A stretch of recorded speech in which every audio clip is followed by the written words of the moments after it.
Hello and welcome to Perspectives for Wednesday, December 14th, 2016. I'm Deacon Pedro.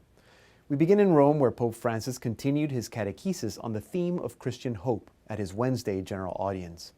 Reflecting on the words of the prophet Isaiah, "How beautiful upon the mountains are the feet of the one bringing good news," today the Holy Father invites us to be joyful heralds in a world that yearns for justice, truth, and peace.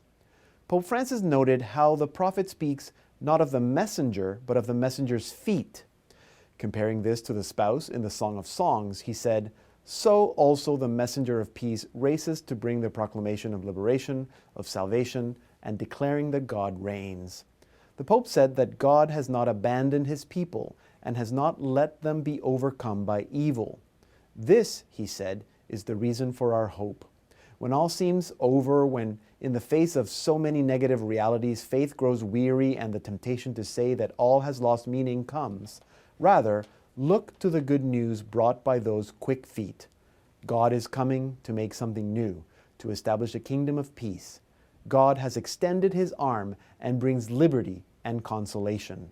This Christmas, said Pope Francis, may we open our hearts to the message of salvation brought by the Christ child, the Son of God, who shows his great power by embracing smallness, weakness, and poverty. This, he concluded, is the surprise of a child God, of a poor God, of a weak God, of a God who abandons his greatness in order to draw near to each of us.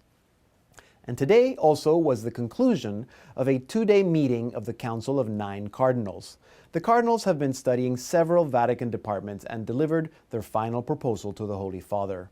Cardinal Kevin Farrell spoke of the Dicastery for Laity, Family, and Life, of which he is prefect. Cardinal Peter Turkson presented the work plan for the Dicastery for the Service of Integral Human Development, which combines 4 offices: Justice and Peace, Cor Unum, Healthcare, and Migrants and Itinerant People. Cardinal Sean O'Malley presented the most recent activities of the Pontifical Commission for the Protection of Minors, while Cardinal George Pell reported on the latest developments related to the Secretariat for the Economy. This afternoon was devoted to a presentation by Monsignor Dario Vigano, Prefect of the Secretariat for Communication, detailing the steps taken and those coming for the reform of the Holy See's communications apparatus, with particular attention to personnel training. The next council meeting is scheduled for February 13th, 2017. And on Monday, Cardinal Mario Zenari, the papal nuncio to Syria, met with Syrian President Bashar al Assad and delivered a letter from the Pope. In the letter, Pope Francis expressed again his appeal to the President and to the international community for an end to the violence and for a peaceful resolution of hostilities, condemning all forms of extremism and terrorism from whatever quarter they may come. The Pope also asked Assad to ensure that international humanitarian law is fully respected with regard to the protection of the civilians and access to humanitarian aid. Maronite Archbishop Joseph Toby of Aleppo told Catholic News Service by phone yesterday that the Syrian army had liberated most of the city from ISIS the previous day.